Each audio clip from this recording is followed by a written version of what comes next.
Hello and welcome to the pod. I'm Nathan Fink. I'm Jasmine Torres Allen, and this is New Hampshire Family Now, a show about building family in the Granite State. Today in the podcast, Jasmine and I react first with our inner child and then nurture our way back to adulthood. And later, Lionel Loveless, Heidi Carrington Heath, and Jennifer Jones help us understand pride after pride and more supportive communities. Today's show was brought to you by Service Credit Union. You go beyond for your family. That's why Service Credit Union goes beyond for you. Get more for your money, reach milestones sooner, and plan for the future you've earned. Service Credit Union will support you every step of the way to go further than you ever imagined. If you're driven to go beyond, you belong with Service Credit Union. Visit servicecu.org to start your journey today.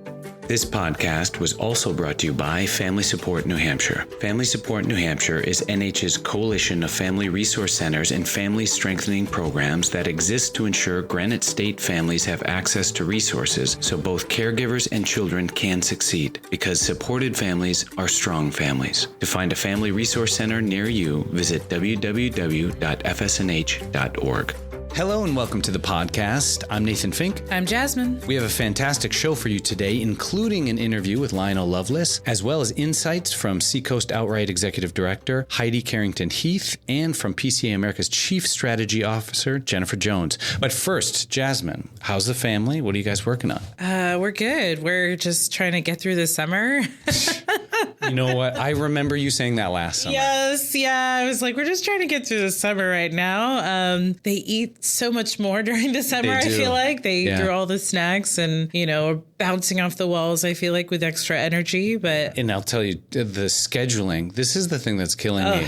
Like every week, the wheels come off on Sunday for the coming week. Like I'm just looking at it thinking, how am I going to get through this? So what's going on, Nathan? Well, a lot. So my wife and I are doing some really great couples therapy work, which I have to say is incredible. It's absolutely incredible. So if you ever have the inclination, it's worth it. But it does make me want to say, we're fine. We're good. We're good. And I think that's kind of why we actually got into it, is because what occurred to me, and I think my wife as well, that like as parents, we're also spouses. Yeah, absolutely. Right? And your kids are getting older. So, you're getting to spend more time with each other. And at this point in time, you guys have got to be different people, after two kids, right? Exactly. So it's just getting to know each other again. And getting to know her means getting to know me. You know what I mean? And so what's coming out of it for me is this very clear-eyed, I think, reflection that my reaction to things, whatever, let's say an annoyance, something said, I've realized that I'm not actually reacting to the person in front of me. I'm actually reacting to something that is foreign to our relationship, something that happened in the past, some other incident or something like that, which means that like I'm still very much not present enough in this relationship, and I'm responding to things that happened a long, long time ago. Absolutely. And I feel like when people who deeply self-reflect as we do, they have that tendency to bring back some of those things or react in the same way. You know how the trauma brain works, where, you might experience something traumatic at the age of 7 and you might react as that 7-year-old that experienced that same trauma. So in these conversations then with this therapist, what's becoming so amazingly clear is this acknowledgement that just how impactful those past relationships and environments are. And so kind of unpacking that has become so incredibly fruitful. Yeah, because then you have to deal with your own stuff. And what also is becoming clear to me is that on top of this constant wrestling away from the child you were, is that our culture is so bootstrappy, right? That this kind of get over it mindset, or the I had it worse and I'm fine, which by the way, one, I don't think you are. No. Right? And two, like laid over the top of that then is this cultural projection of masculinity or machismo or patriarchy. And so not only am I expected to get over certain things, but because of that, I have to do it in isolation. Yeah, and our culture has really turned into an individualistic culture, even with COVID, right? We've spent so much time by ourselves that now we are spending a lot of self-reflecting time by ourselves. And that means that some of those emotions come out to play a lot more. Yeah. And our reactions are a reflection of those emotions that we're dealing with. Right. So this to me, and this is a kind of a meta difficult concept, because children are present tense. Absolutely. But when we become adults, we become either future or past. Do you see what I'm saying? So Yes. we either have anxiety about what's to come or we ruminate on what has happened, right? Yeah. And the thing that I think you and I both work toward with all this reflection is present tense. Absolutely. So how do we access our present tense for our children in a way that then is nurturing so they don't have to run into their future children self as adults? Ooh. That question is also M.C. Escher. Remember the stairway? It just keeps going and spiraling down. So I'm serious about it because there's two questions there. How do we become present? And then how do we use that to structure our environments for kids? Something that I realized with my daughter is that the language I use with my partner and the people around me is really important. And sometimes, I like to have phone conversations even with my sister in the car. And like even the way we talk about other people, right? Maybe in that gossip or, because I love sibling gossip, obviously. But, just in the way that we talk about people and the way we speak to people is one way that your children are absorbing the way you react and interact with others. Yeah. Because even when you blow up in anger, I noticed it when my daughter started exploding, right? Because I had a tendency to explode, and so when she started exploding, I was like, dang, that's me. 100% that's me. And that's when I started to it has to click for you, I think, that the way you react and the way you speak around and, your kids and the way you interact with people, they're always absorbing that. Yeah, let me ask you about your explosion, because I just got a mental picture and I need to sort it out. So is your explosion kind of like Bomb from Angry Birds, where a puff of smoke, room's destroyed? Or is your explosion like Ball of Feathers? Because one blows up the environment, the other blows up the self. Right. Yes. And I think my version of explosion is when I was a kid, I used to have to, deal with my emotions a lot by myself. Yeah. And my parents were very bootstrappy. If I fell, there was no kissing of the boo-boos. It was get up, let's go, get back on the bike. And so there were a lot of those moments in my adulthood now that I have experienced that when I explode, right, it's a lot of boo-boos in my environment that I've created. And I didn't realize that I wasn't kissing them afterwards. Oh my God. Okay. So walk me back through that, because that is wildly fascinating. It's impactful for me. So tell me some of those boo-boos that you're talking about. Yeah. So like when you explode in front of your kids, like, maybe you're slamming doors or the cupboards or your pots and pans, or maybe you're frantically cleaning like I do, you know what I mean? And you start to raise your voice and, you're actively you can't bring it down a notch, basically. Yeah. And it used to take me a long time. You're up there. Yeah. Once I'm there, I was there for a long time. And that created an eggshell environment. Yeah. And that's how you create those boo-boos, is that feeling of, I don't feel safe in my environment because my mom doesn't feel safe in her environment. Right. So she's reacting. And so it took me a lot to realize that it goes all the way back to, dang, I didn't recover. It was like that rupture and repair. I just didn't repair because I didn't know how to. Mm-hmm. And so I would just rupture and rupture and rupture. And that's why I always say, my oldest, sometimes it's hard because, it's your first child and you make the most mistakes and they have to experience your ruptures a lot more than your repairs. Right. And so now I'm in that process of, I need to repair, because the older she gets, it's that vision that you just created, right? Of I don't want her to have to go looking for her inner child later because of all the moments I ruptured and I didn't repair. Right. I think sometimes I catch myself being like, who's this kid and why is he throwing rocks? And I was like, oh, that's me. Yeah. You know what I mean? Yeah. And then you think about the way your parents reacted to those behaviors and those moments where you might have needed that, kiss on that boo-boo or that hug in that moment. Yeah. That's so interesting. Now, adding a layer to this, because I think there's obviously the explosion, which is us as individual, but then us in coupledom with spouses. And something that came out of this really great therapy session most recently was the idea of taking the time to cherish each other in a very demonstrative way, where you're stopping and saying, this is what I appreciate about you. It's so wildly important because while we're seeking to repair ourselves on the individual level, we are in relationships. And that means valuing others constantly, because that environment between us is the environment in which you're going to raise your children. Do you know what I'm saying? Yeah, and that's going to take you going back to your childhood to, basically do the same thing and do that to your own inner child. Well, I feel like I'm looking at you and you're over there just going, duh. No. Never. I had this breakthrough.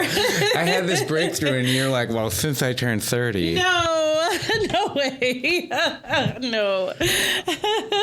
No. And honestly, the way that you repair some of the things in your childhood, it starts to reflect in your adulthood and your relationships, because you start to show up differently and you have more compassion for that inner child within your partner as well, because you're like, dang, I knew what I experienced. I can't imagine what you went through. And it just opens up the door to more compassion. And, there's a fun little tip that I like to do that, it's a way that I show my husband that I value him, is that I learned from a couple friend of ours. And he has an engineer brain, and I noticed that every time his wife would say something, I like this or I dislike that, he would put it in his notes in his phone and he saved it. And every time he was trying to do something thoughtful for her, he would refer to the notes in his phone, That's like things smart. that she liked and things that she disliked. And so Very smart. I was like, that is actually really handy, because, in day-to-day life, you'd forget to, those little things that really matter to us. Or maybe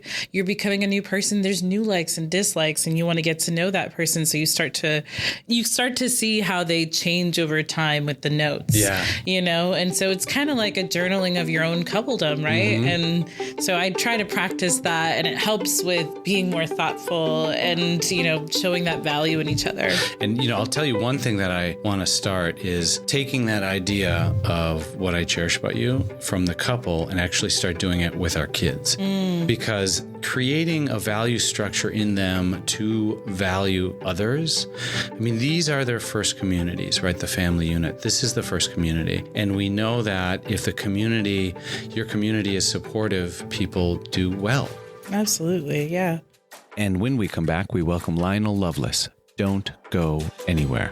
Today's show was brought to you by Bank of New Hampshire. For 193 years, Bank of New Hampshire has put customers and communities first. With the expertise to help you realize your goals, their technology makes banking easier, and the friendly faces will make you want to visit in person. Want a bank that has your back? Bank of New Hampshire are your people. For more information, visit bnh.bank or call 1-800-832-0912. Member FDIC. Today's podcast was brought to you by Dartmouth Health Children's. As the only comprehensive pediatric healthcare system in the region, Dartmouth Health Children's promotes health, advances knowledge, and delivers the best patient and family-centered care for infants, children, and adolescents. Shared knowledge from expert providers across the system increases their ability to care for patients and families close to home. From annual checkups to specialized treatments, Dartmouth Health Children's is dedicated to ensuring all children live their happiest, healthiest lives. For more information, visit childrensdartmouthhealth.org. That's childrens.dartmouth-health.org.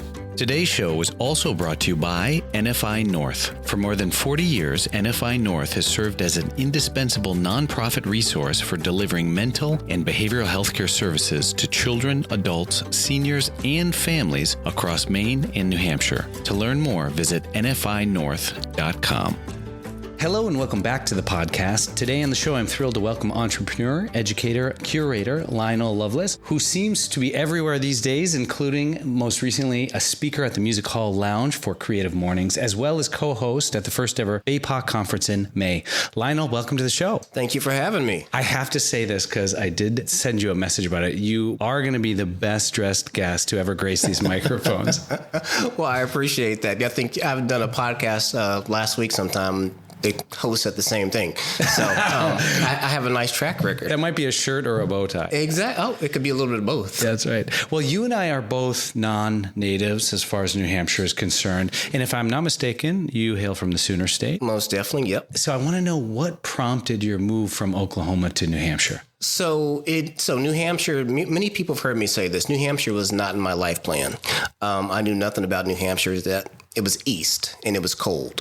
And so my husband, he knew this area a little bit. And so he went to school in Western Mass and we would go to the Cape. And we thought maybe, one day we'd move to the Cape. The issue with the Cape is that I used to work in a medical facility. So driving from the Cape into Boston every day for a job is not ideal. And so that just was not going to be an option. So he came up to New Hampshire to visit and stumbled upon the collector's eye here in Stratham and came home one day and was like, what do you think about New Hampshire?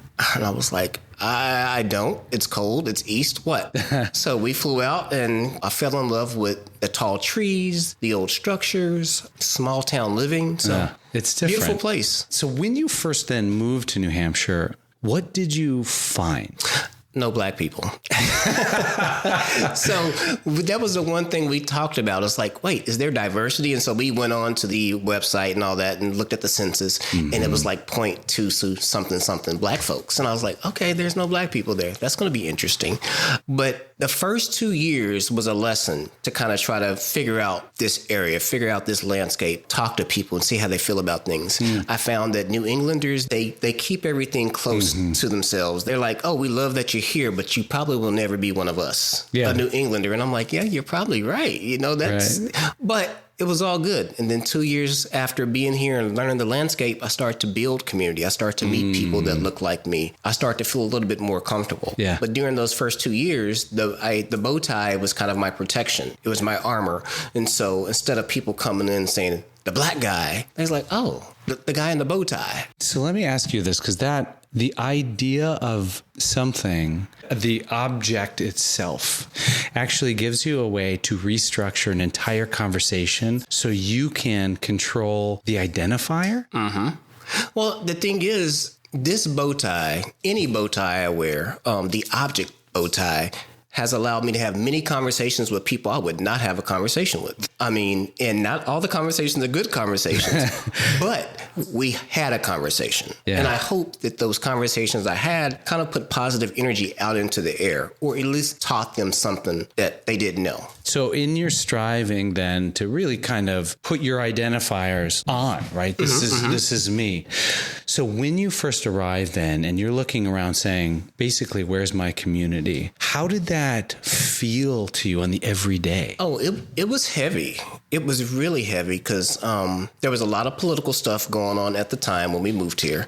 And so you just don't know how people feel. Nobody really, used to be. Now people really do. They outwardly wear how they feel.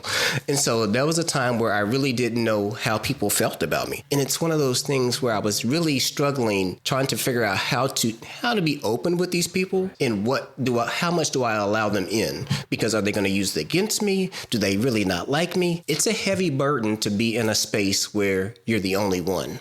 Well, I'm wrestling with this idea of just how much courage it takes to say, oh no, I'm going to be now that much more visible, because if I shy away, I'm going to miss the opportunity to actually project this. So I don't think I was being brave. I shouldn't say any of us are being brave. I think we're just living, trying to live. That's the key right there is, if I went out and tried to be brave every day, I wouldn't be living my most authentic life. Yeah. Obviously, June was Pride Month, right? Yes. And I've been thinking about in June, we have these incredibly vivacious and visual displays where as a community, we can be proud. But then it's July, then it's August. Right. What does that actually mean for a community at large? That is a hard question. Heidi Carrington Heath, Executive Director, Seacoast Outright. We are in a really unprecedented time, as much as I'm sick of that word, for the LGBTQ plus community. And so spaces of resistance and joy are more important than they've ever been. They help connect us to each other. They help us stay fueled for the work ahead. And I think Pride in particular calls us back to the first Pride, so to speak, that first celebration and that first protest march in New York City, and helps us remember those roots. There was a moment as the parade came into Strawberry Bank, and I was near the front, and I turned around to look, and the people just kept coming. And I just had a moment of, my heart was so full, and I just felt so overwhelmed by this show of community and love and care. And here are my people. And I needed that more than I realized that I did, to see my community show up in that way. And personally, as someone who's lived on the Seacoast for 10 years, I've been as a participant to Portsmouth Pride in previous years, and getting to watch it grow over the years and see our community and our kids loved and affirmed and supported and supported and supported. It never gets old. Well, it's bringing folks together just to celebrate who they are. Pride Month is like, you know what? I don't care what anybody says. I'm going to go out and have fun, wear my colors, be who I am. It's the best feeling in the world. It feels as if, I feel as if I'm living all those days that I threw away because I wasn't comfortable enough being who I was, or somebody told me that I shouldn't be gay. So when Pride Month hits, it's just, you can feel the energy, the collective energy in the world of people coming together. And it's like, you know what? We are all unicorns, and we're going to have fun. Which means, though, and I don't want to get stuck in this, but unwelcoming spaces have an impact on us. One of the things I've said from my lens at the helm of Seacoast Outright is, for our kids and for our families, there is a cost, and there is a very real negative impact to watching and hearing their personhood get debated over and over and over again in public, regardless of what the outcome of those processes are. And for our kids and folks in our community, they navigate spaces all the time that are not built for them, or sometimes are actively unwelcoming to them. And it takes a toll. It's like if you took a block of stone and chipped away a little bit and a little bit and a little bit every time, that adds up cumulatively over time. And that's the impact on particularly an LGBTQ plus youth who's exposed to those environments. One of the things that I think we see as the result of unwelcoming spaces is people shrinking and shrinking and getting smaller, and so do their opportunities. Jennifer Jones, Chief Strategy Officer, Prevent Child Abuse America. We know from decades of research, I would say, that gender minority students are at a high risk for multitude of negative outcomes, right? Substance use, depression, peer bullying, suicide, homelessness, violence in terms of physical abuse and sexual violence. And we also know that LGBTQ plus young people, which obviously includes gender minority students and young people, are also disproportionately represented in our child welfare system. I had the pleasure of working with some staff at the Hope National Resource Center at Tufts Medical Center, and we had an opportunity to co-author a paper called Protective Factors Associated with Reduced Substance Use and Depression Among Gender Minority Teens. And it was published in the Journal of LGBT Youth in 2022. So a couple of years ago. But what we did is we looked at and reported out on whether protective factors actually have an impact on reducing rates of substance use and depression. And we looked at both gender minority students and cisgender students. And cisgender, as you know, means straight or heterosexual, or they identify. And this is what we found. There were significant differences in exposure to risk and protective factors between gender minority and cisgender kids. The biggest finding, and I think kind of the story, there's two pieces that I think tell the story here. One is that gender minority youth reported exposure to protective factors less frequently. But what's interesting, what really caught me in particular, but I think the co-authors as well, is that most of the protective factors appeared to be less protective. One of the things I've said from my lens at the helm of Seacoast Outright is for our kids and for our families, there is a cost and there is a very real negative impact to watching and hearing their personhood get debated over and over and over again in public, regardless of what the outcome of those processes are. And for our kids and folks in our community, they navigate spaces all the time that are not built for them, or sometimes are actively unwelcoming to them. And it takes a toll. It's like if you took a block of stone and chipped away a little bit and a little bit and a little bit every time, that adds up cumulatively over time. And that's the impact on particularly an LGBTQ plus youth who's exposed to those environments. And so then to be able to walk into a space like Portsmouth Pride and see it's not just our LGBTQ plus community, it's a whole community that's come around you to say, we love you, we're here for you. If you can, for me, imagine then a welcoming space.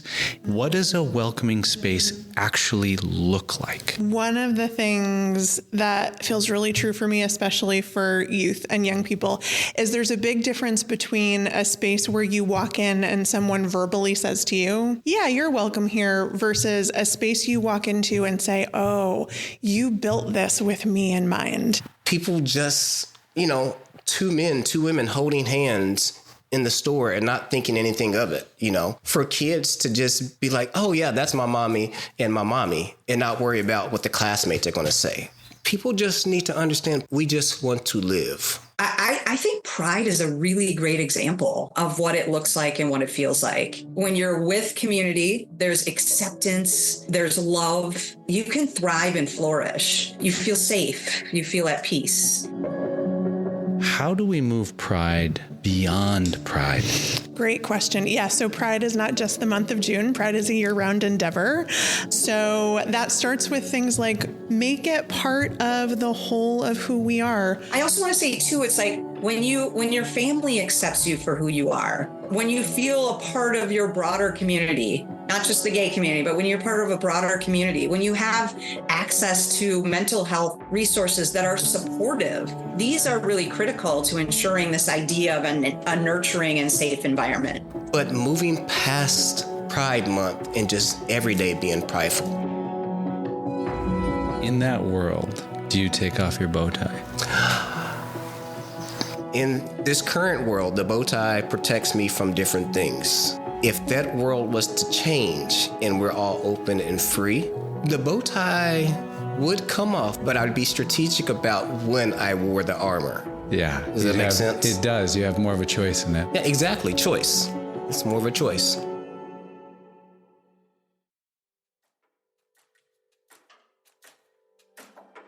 And many thanks to the Office of Social and Emotional Wellness, or OSEW, at the NH Department of Education for sponsoring this podcast. OSEW's mission is to advance youth social emotional wellness by collaborating with federal, state, community, and family partners to implement evidence-based, data-driven, preventative, and responsive approaches to lifelong social emotional skills for New Hampshire's students. To learn more about the Department of Education, visit www.education.nh.gov. Merrimack County Savings Bank, where Merrimack Style is treating everyone with care, respect, and compassion, proudly supports the mission and efforts of New Hampshire Children's Trust. Founded in 1867, the Merrimack has served people, businesses, nonprofits, and municipalities in central and southern New Hampshire for over 157 years. Visit local offices in Bow, Concord, Contoocook, Hooksett, Nashua, and Wyndham, or go to themerrimack.com. New Hampshire Family Now is listed on Apple Podcasts, Spotify, Google Podcasts, Amazon Music, Stitcher, iHeartRadio, and more. Listen wherever you get your podcasts or ask your smart speaker to play New Hampshire Family Now.